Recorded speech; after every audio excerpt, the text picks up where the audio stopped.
आपको एक कहानी सुनाने जा रहा हूं। इसका नाम है वैकुंठ की कुंठा। कुंठा रहित स्थान को वैकुंठ कहा जाता है, जहां विश्व के प्रत्येक अणु में प्रकाशित होने वाली ऊर्जा भगवान विष्णु समस्त चराचर जगत को उसके लक्ष्य तक पहुंचाने वाली शक्ति माता श्री लक्ष्मी जी के साथ निवास करते हैं। किंतु इस समय वैकुंठ में कुंठा व्यापी हुई थी। माता श्री लक्ष्मी व्यथित, चिंतित और दुखी थी। इसका कारण था, राजा बलि ने अपने पराक्रम से तीनों लोगों पर अपना आधिपत्य जमा लिया था, जिससे इंद्र आदि देवता व्यथित थे। भगवान विष्णु राजा बलि की तपस्या और विक्रम से उत्पन्न प्रताप को क्षीण करने हेतु गए हुए थे, किंतु अभी तक वापस नहीं लौटे थे और उनका कहीं पता भी नहीं था। अपने प्रिय के खो जाने पर समस्त संसार भगवान विष्णु और मां लक्ष्मी से प्रार्थना करता है कि मुझे मेरा खोया हुआ प्रिय फिर से मिल जाए, और वे उस प्रार्थी की प्रार्थना को पूर्ण करते हैं। किंतु जब समाधान स्वयं ही समस्या से ग्रसित हो तो वो किसका आश्रय ले। माता श्री लक्ष्मी ने विचार किया कि नारद, जो उनके मानस पुत्र हैं और श्री हरि के सबसे बड़े भक्त भी हैं, उन्हें अवश्य ही प्रभु की जानकारी होगी कि वे कहां हैं, क्योंकि परमात्मा की जानकारी शक्ति को भले ही ना हो किंतु भक्ति को अवश्य होती है। उन्होंने श्री नारद जी को बुला भेजा। नारद जी तत्काल ही माता के सामने उपस्थित हो गए। मां को व्यथित, कुंठित देखकर आश्चर्य से भरे हुए बोले, माता, वैकुंठ में रहते हुए कुंठित रहना आपको शोभा नहीं देता। माता लक्ष्मी ने कहा, पुत्र नारद, अकेली लक्ष्मी जहां होती है वहां कुंठा ही व्याप्ति है। ये लोक तो कुंठा रहित तब होता है जब इसमें श्री हरि विष्णु विराजते हैं। लोक से श्री हरि का लुप्त हो जाना ही कुंठा को जन्म देता है। श्री हरि का कहीं पता नहीं है नारद। नारद जी ने मुस्कुराते हुए कहा, समस्त विश्व को उसके लक्ष्य तक पहुंचाने वाली माता श्री लक्ष्मी, आपकी उपस्थिति ही परमात्मा श्री हरि के उपस्थित होने का प्रमाण है। आप स्वयं ही अपने लक्ष्य तक ना पहुंच पाए, यह अविश्वसनीय है। माता लक्ष्मी ने बहुत गंभीरता पूर्वक कहा, नारद, विस्मय मत करो। शक्ति को सत्ता तक पहुंचने के लिए नारद जैसे संत का आश्रय अपेक्षित होता है। शक्ति जब सत्ता विहीन होती है तब वो विपत्ति निवारक नहीं, विपत्ति कारक हो जाती है। मुझे भय लग रहा है नारद, श्री हरि की अनुपस्थिति में यह संसार मेरा दुरुपयोग करते हुए मर्यादा का हनन करेगा। इसलिए ये शक्ति रूपी लक्ष्मी भक्ति रूपी नारद से सत्ता रूपी नारायण के संधान का निवेदन कर रही है। नारद ने हंसते हुए कहा, माता, ये उल्टी बात है। मैंने देखा है कि संसार आपकी पूजा अभ्यर्थना करके श्री हरि तक पहुंचने का प्रयास करता है। तभी तो जिनके पास लक्ष्मी होती है, संसार उन्हें परमात्मा स्वरूप ही मानने लगता है। माता ने कहा, परमात्मा दिखने और परमात्मा होने में बहुत अंतर होता है नारद। यह संसार की भूल है। वो मुझे प्रसन्न करके श्री हरि की कृपा तो प्राप्त कर लेता है, किंतु श्री हरि को प्राप्त नहीं कर पाता। इसलिए तुमने देखा होगा कि मैं उस स्थान, उस व्यक्ति के पास कुछ समय के लिए रुकती तो हूं, किंतु वह टिकती नहीं हूं। लक्ष्मी को साध कर श्री हरि को नहीं पाया जा सकता नारद, किंतु जिसने श्री हरि को साध लिया उसे लक्ष्मी स्वमेव प्राप्त हो जाती है, क्योंकि मेरा स्थायी वास श्री हरि के चरणों में है। नारद, श्री हरि के बिना मैं बहुत व्याकुल हूं, तुम उनका पता करो, अन्यथा ये वैकुंठ लोक कुंठित लोक में परिणत हो जाएगा। क्योंकि जब समाधान ही समस्या बन जाए तो भयंकर अराजकता का जन्म होता है। नारद ने शिष्टता पूर्वक अपनी असहमति व्यक्त करते हुए कहा, आप कैसी बातें करती हैं माते, आप तो संसार की सृजना शक्ति हैं, भला आपके होते हुए अराजकता का जन्म हो सकता है। मैं संसार की मां हूं नारद, और पिता के ना रहने पर बच्चे बहुधा माता के साथ बुरा व्यवहार करते हैं। इस संसार में जन्म लेने वाली प्रत्येक कन्या, चाहे वो किसी की भी माँ, बहन, बेटी ही क्यों ना हो, वो मेरा अर्थात लक्ष्मी का ही रूप होती है। मातृभूमि और ये पृथ्वी भी मेरा ही रूप है। मातृशक्ति, मातृभूमि के साथ किया गया बुरा व्यवहार संसार के जघन्य अपराधों की नहीं, पाप की श्रेणी में आता है नारद। जब श्री हरि लुप्त हो जाते हैं तब मेरी ही संतानें अपने अविवेक के अधीन होकर मेरा हरण, मेरा शरण करने लगते हैं। परिणाम स्वरूप वे सभी मरण के मार्ग पर अग्रसर होते हैं। वे भूल जाते हैं कि लक्ष्मी हरण का नहीं अपितु वरण का विषय है। वे भूल जाते हैं कि वे अपने निर्माता का नाश करने के उपक्रम में स्वयं का सर्वनाश कर बैठे। इसलिए तुम जाओ और किसी भी विधि से श्री हरि का पता लगाओ कि वे कहाँ हैं, ताकि मैं उनको फिर से वैकुंठ में स्थापित करके इस लोक को कुंठा से मुक्त कर सकूं। जो आज्ञा कहते हुए नारद जी वहां से विदा हो गए। तीनों लोकों में निर्बाध विचरण करने वाले नारद जी को पता चला कि भगवान विष्णु एक बौने ब्राह्मण के रूप में पाताल लोक में राजा बलि के यहाँ पर द्वारपाल के रूप में नियुक्त है। नारद राजा बलि के महल के उस द्वार पर पहुंचे जहां असंख्य आकाश गंगाओं को अपने मुट्ठी में समेट लेने वाले श्री हरि एक वटुक के रूप में मात्र 52 अंगुल के होकर बहुत सजगता के साथ खड़े हुए महल की चौकीदारी कर रहे थे। श्री हरि के वटुक रूप को देखकर नारद हास्य से भर गए और नारायण नारायण करते हुए बोले, क्या अद्भुत है प्रभु, आपने अपने प्रताप से राजा बलि के आधिपत्य से तीनों लोकों में से 2 लोकों को मुक्त करके बलि को पाताल में स्थापित कर दिया और स्वयं को उसके द्वारपाल के रूप में नियुक्त कर दिया। आपकी लीला समझ में नहीं आती प्रभु।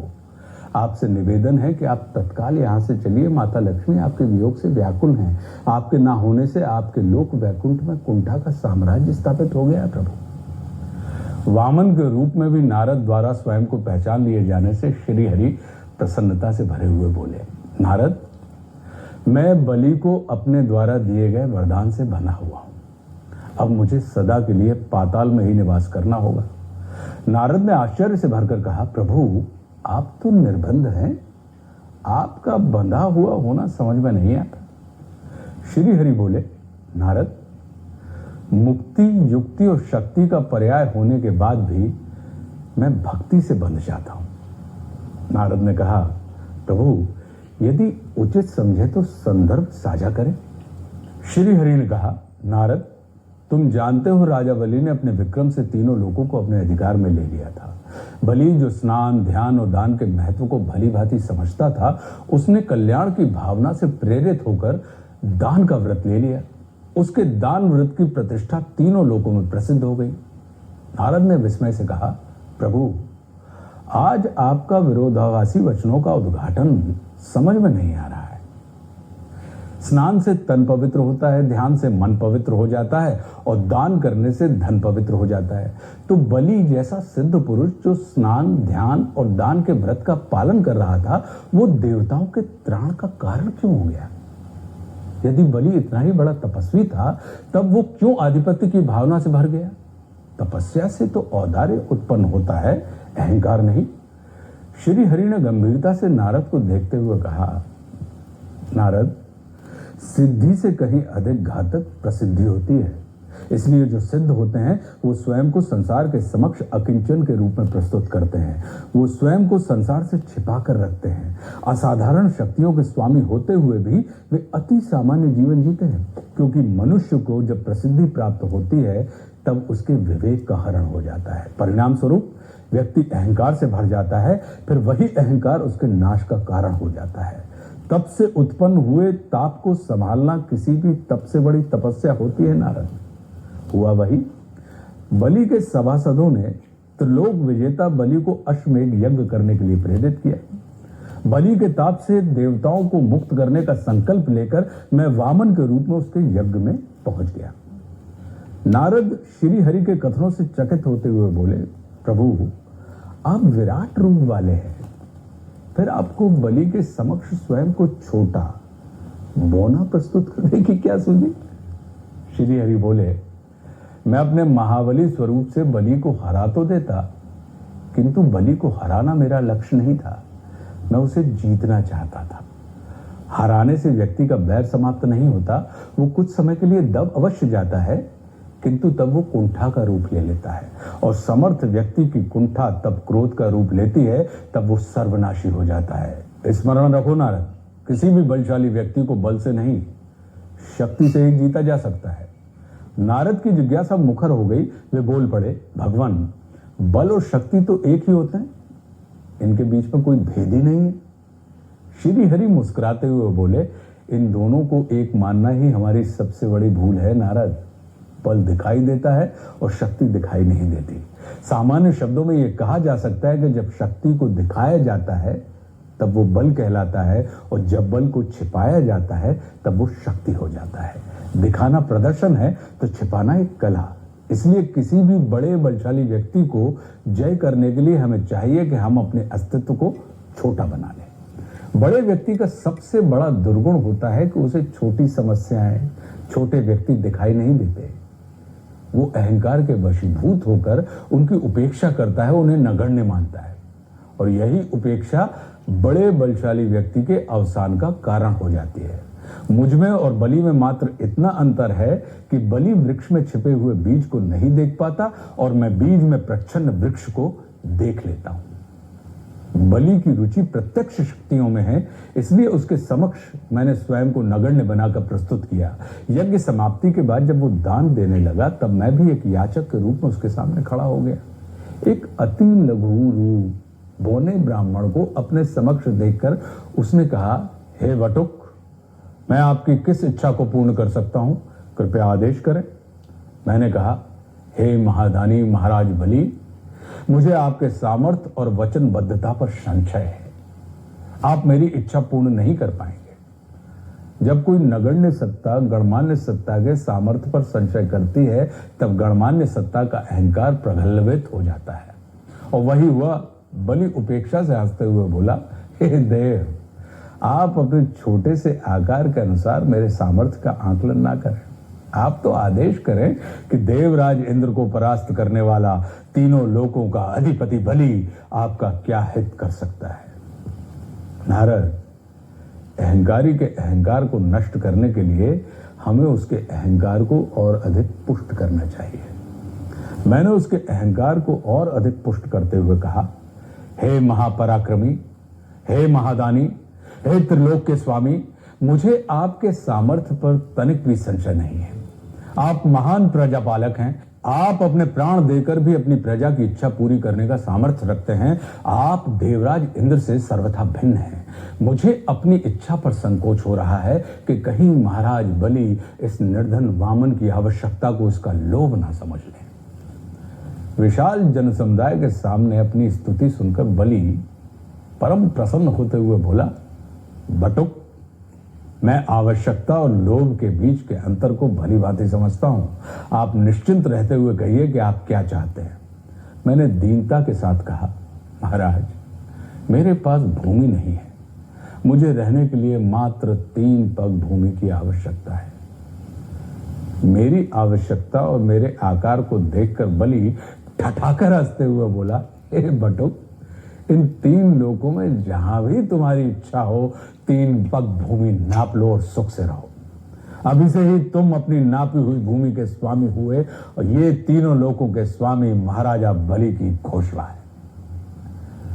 उसकी स्वीकृति पाते ही मैंने अपने रूप का विस्तार करना आरंभ कर दिया और देखते ही देखते मैं अपने विराट स्वरूप में आ गया। मैंने तीनों लोगों को अपने 2 पगों में ही नाप लिया। तब मैंने बलि से कहा कि हे महादानी, तुम्हारा साम्राज्य तो मेरे 2 पगों में ही समाप्त हो गया। तुमने मुझे रहने के लिए 3 पग धरती देने का वचन दिया था। अब बताओ, मैं अपने तीसरे पग को कहां रखूं, जिससे मैं अपनी आवश्यकता और तुम अपने दिए गए वचन को पूरा कर सको। मेरे विराट स्वरूप के दर्शन मात्र से बलि का अहंकार भस्मीभूत हो गया। नारद, अहंकार के समाप्त होते ही ज्ञान का उदय होता है और ज्ञान के उदित होते ही व्यक्ति अपनी अहमन्यता भूलकर विनम्र हो जाता है। बलि, जो अभी तक अर्पण की भावना से भरा हुआ था, वो समर्पण की अवस्था को प्राप्त हुआ और उसने अपने दोनों हाथों को जोड़ते हुए अपने सिर को मेरे उठे हुए चरण के नीचे रख दिया तथा अत्यंत भक्तिभाव से बोला, हे जगदीश्वर, अपने श्री चरणों को बलि के मस्तक पर रखिए, जिससे बलि की संपूर्ण मनोभूमि भी आपके अधिकार क्षेत्र में रहे और आप सुखपूर्वक वहां पर निवास कर सकें। नारद, मैं बल से नहीं, विनम्रता से वश में आता हूं। मैंने अत्यंत आह्लादित होते हुए बलि से कहा, राजन, तुम्हारी विनम्रता से मैं अत्यंत प्रसन्न हूं। मांगो, क्या मांगते हो? बलि ने अत्यंत भावुकता से कहा, प्रभु, मैं चाहता हूं कि अब से आप इसी लघु रूप में सदैव मेरे सम्मुख रहते हुए मेरे द्वारपाल के कर्तव्यों का निर्वाह करें, जिससे बलि को सदैव लघुता में प्रभुता के दर्शन होते रहें। नारद, मैंने बलि को एव मस्तु कह दिया। अब मैं चाहकर भी यहां से मुक्त नहीं हो सकता। यदि देवी महालक्ष्मी चाहती हैं कि मैं पुनः वैकुंठ में वास करूं, तो उन्हें ही कुछ युक्ति लगानी होगी। अब तुम जाओ नारद, और देवी को प्रेरित करो कि वे स्वयं की कुंठा का त्याग करते हुए मुझे पुनः प्राप्त करने का उद्यम करें। नारद भगवान श्री हरि को प्रणाम करके वैकुंठ की ओर बढ़े चले जा रहे थे। उनका मन श्री हरि से हुए वार्तालाप का चिंतन कर रहा था। तप का अर्थ होता है प्रकाश को उपलब्ध होना। प्रकाशित होने की दो स्थितियां होती हैं, एक में मनुष्य स्वयं प्रकाश हो जाता है और दूसरे में मनुष्य प्रकाश पुंज के दायरे में आ जाता है। जो स्वयं प्रकाश हो जाते हैं उनकी कोई छाया नहीं होती, किंतु जो प्रकाश पुंज के दायरे में आते हैं उनकी छाया बनती है। प्रसिद्धि छाया ही तो होती है। जैसे व्यक्ति की परछाई सदा ही व्यक्ति से बड़ी होती है, वैसे ही प्रसिद्धि भी सदैव मनुष्य की वास्तविकता से कहीं अधिक बड़ी होती है। इसीलिए किसी की प्रतिछाया को देखकर उसके गुणों का आकलन नहीं करना चाहिए। इसी कारण जो समर्थ साधक सिद्ध पुरुष होते हैं वे अपनी प्रसिद्धि से प्रभावित नहीं होते, अपितु उनका पूरा ध्यान सिद्धि की शुचिता पर केंद्रित रहता है। और जो अधीर अपरिपक्व तपस्वी होते हैं वे अपनी प्रतिछाया को ही स्वयं का वास्तविक स्वरूप मान लेते हैं और इसी कारण उनमें अहंकार का उदय होता है। वे प्रकाश पुंज को तो प्राप्त कर लेते हैं किंतु स्वयं प्रकाश नहीं हो पाते। प्रकाश पुंज के संपर्क में आना जहां व्यक्ति के अंदर अहंकार को जन्म देता है, तो वहीं स्वयं प्रकाश हो जाने से मनुष्य औदार्य से भर जाता है।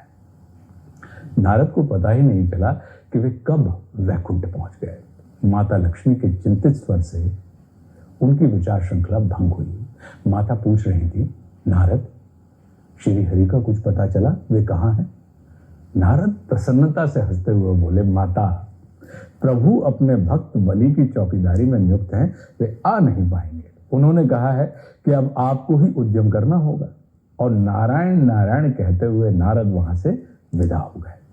अब महालक्ष्मी ने योजना बनाई और एक दरिद्र स्त्री के वेश में पाताल लोक पहुंच गई। श्री हरि को वटुक के रूप में द्वारपाल बना देखकर वे हास्य से भर गई कि प्रभु अद्भुत है, अपने भक्तों की इच्छा पूर्ति के लिए पता नहीं कौन कौन सा रूप धारण कर लेते हैं। महामाया ने अब अपनी माया बिखेरनी आरंभ की। वे बलि के महल के द्वार पर खड़ी होकर बिलखने लगी। द्वार पर खड़े श्री हरि ने उन्हें विलाप करने से रोकते हुए कहा, देवी, आप भद्र महिला प्रतीत होती हैं। आपके द्वारा इस तरह का आचरण किसी धर्मज्ञ राजा के राज में शोभा नहीं देता। स्त्रियों का करुण विलाप राजा और उसके सुशासन पर प्रश्न चिन्ह लगा देता है। आपको याद रखना चाहिए, राजा बलि ईश्वर में निष्ठा रखने वाले नीति निपुण राजा हैं। उनके राज्य में किसी भी प्रकार का अभाव नहीं है। महालक्ष्मी ने रोते हुए तीव्र स्वर में कहा, प्रजा को अपने पहरेदार के द्वारा द्वार पर ही रोक देना, प्रजा को राजा से ना मिलने देना, राजा के समदृष्टि का नहीं विषम दृष्टि का प्रमाण होता है। मैं महाराजा बलि से मिलना चाहती हूं, जिससे मैं अपना कष्ट उनसे कह सकूं। वामन ने प्रशासनिक स्वर में कहा, देवी, अभी महाराज के भजन पूजन का समय है। आपकी जो भी समस्या हो उसे आप राजसभा में प्रस्तुत करने के अधिकारी हैं, राजभवन में नहीं। महालक्ष्मी ने अपने विलाप को और तीव्र कर दिया, जिससे उनका स्वर महल के अंदर बलि के कानों तक पहुंच जाए तथा आहा स्वर में बोली, किसी भी धर्मज्ञ राजा के लिए उसकी दीन प्रजा ही परमात्मा होती है। बटुक, महान राजा बलि प्रजा रूपी परमात्मा को छोड़कर किस परमात्मा का भजन पूजन कर रहे हैं? स्मरण रखो, जो राजा दिखाई देने वाली अपनी प्रजा को कष्ट को अनसुना करते हैं, ना दिखाई देने वाले अपने इष्ट को बसते हैं, उसका अभिष्ट सिद्ध नहीं होता। मैं एक असहाय स्त्री हूं, मेरा कोई भाई नहीं है, रक्षक नहीं है, इसलिए तुम मेरे मार्ग को अवरुद्ध कर पाने में सक्षम। श्री हरि ने कहा, देवी, मैं अपने कर्तव्यों से बंधा हुआ हूं। अपने राजा की आज्ञा का अक्षरशः पालन करना ही मेरा धर्म है, इसलिए मैं आपकी कोई सहायता नहीं कर सकता। कृपया आप यहां से प्रस्थान करें। महालक्ष्मी ने क्रोधित होते हुए कहा, मैं कैसे मानूं कि अपनी पीड़ित प्रजा को अपने राजा से ना मिलने देने का आदेश महाराजा बलि ने तुम्हें दिया है? ईश्वर में विश्वास करने वाले राजा के लिए उसकी प्रजा ही जनार्दन का रूप होती है।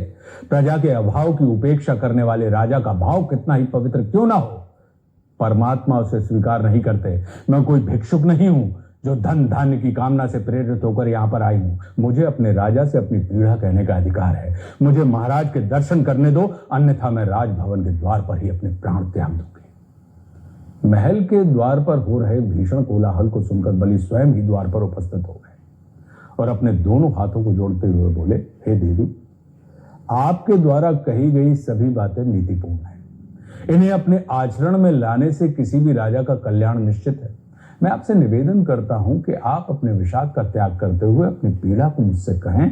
मैं यथासंभव प्रयास करूंगा कि आपकी पीड़ा का निवारण कर सकूं। महालक्ष्मी ने घूर कर वटुक को देखा और बलि के साथ उसके महल में प्रविष्ट हो गए। महल में पहुंचकर बलि ने महालक्ष्मी को सम्मान पूर्वक आसन पर बैठा दिया और स्वयं उनके सामने भूमि पर हाथ जोड़कर बैठ गया तथा अत्यंत विनय के साथ उसने कहा, देवी, आप स्वस्थ मन से निश्चिंत होकर अपने कष्ट को प्रकट करें। मैं हर संभव आपके अभिष्ट की पूर्ति का प्रयास करूंगा।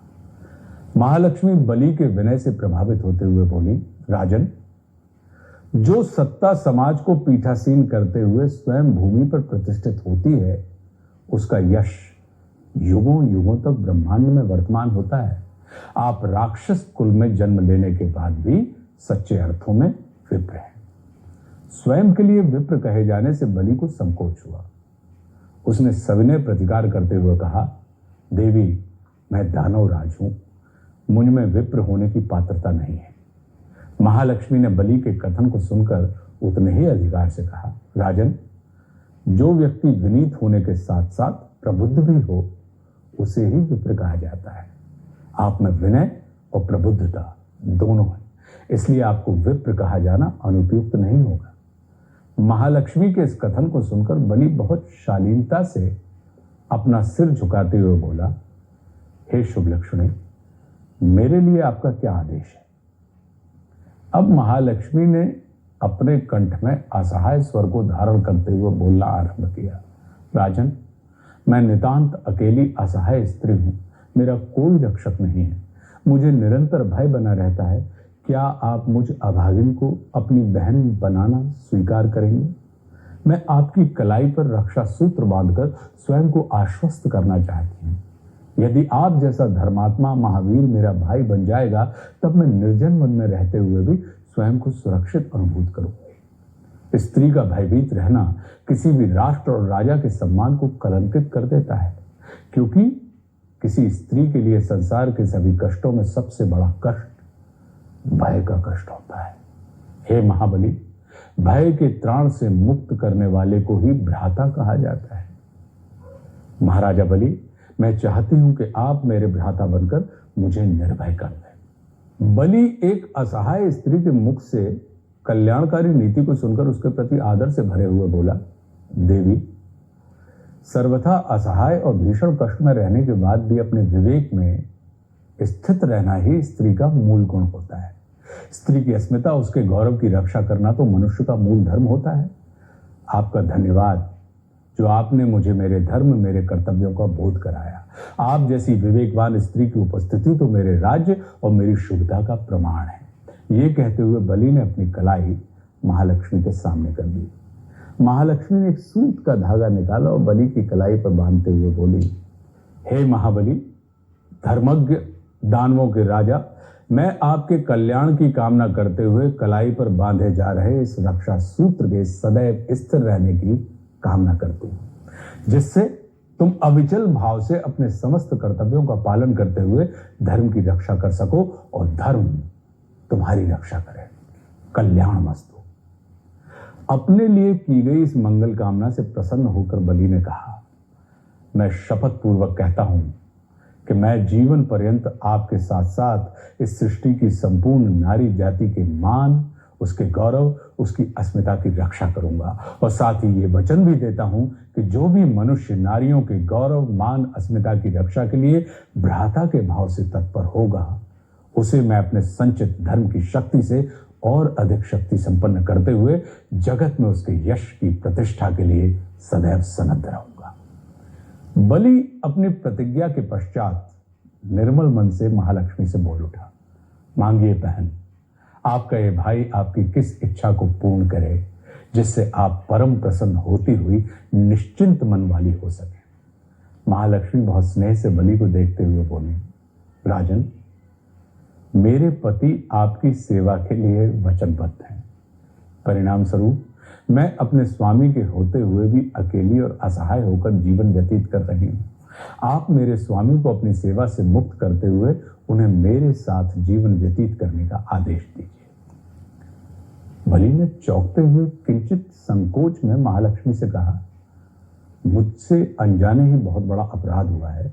आप मुझे बताएं कि कौन है आपका पति जिसे मैंने अपने वचन में बद्ध करते हुए अपनी बहन को एकाकी रहने के लिए विवश किया। महालक्ष्मी ने हास्य से द्वार पर सतर्कता से खड़े हुए छोटे से वामन की ओर उंगली दिखाते हुए कहा, वो वटुक पहरेदार ही मेरा स्वामी है। अब बलि पूरी कथा की व्यथा को समझ चुका था और भक्ति भाव से महालक्ष्मी के चरणों में नत होते हुए बोला, आप धन है महालक्ष्मी, आपका श्री हरि के लिए प्रेम स्तुत्य है। मैंने इसी क्षण अपने वचन से श्री हरि को मुक्त किया। वचन से मुक्त होने के बाद श्री हरि अपने वास्तविक रूप में महालक्ष्मी के पास आए और प्रसन्नता से बोले, देवी, आपकी बुद्धिमत्ता धारण करने योग्य है। आपने श्री हरि को प्राप्त करने के लिए साक्षात समृद्धि होते हुए भी दरिद्र होना स्वीकार किया। आपके इस कृत्य ने मेरी समदर्शी दृष्टि को संसार के समक्ष स्पष्ट कर दिया कि मैं मात्र सशक्त का ही नहीं, अशक्त का पहरेदार भी हूं। देवी, आज से मैं मात्र लक्ष्मी नारायण के नाम से ही नहीं, दरिद्र नारायण के नाम से भी जाना जाऊंगा। मैं संसार को आशीष देता हूं कि जो पुरुष अपनी अर्धांगिनी को महालक्ष्मी की जैसा सम्मान देगा, मैं उस पुरुष के हृदय में वास करते हुए उसे नारायण की आभा से प्रकाशित करूंगा। और बलि, तुम्हारी दान, दया, धर्म की वृत्ति से प्रसन्न होकर मैं तुम्हें अमरता का वरदान प्रदान करता हूं। एव मस्तु कहते हुए श्री हरि माता महालक्ष्मी के साथ वैकुंठ की ओर प्रस्थान कर गए।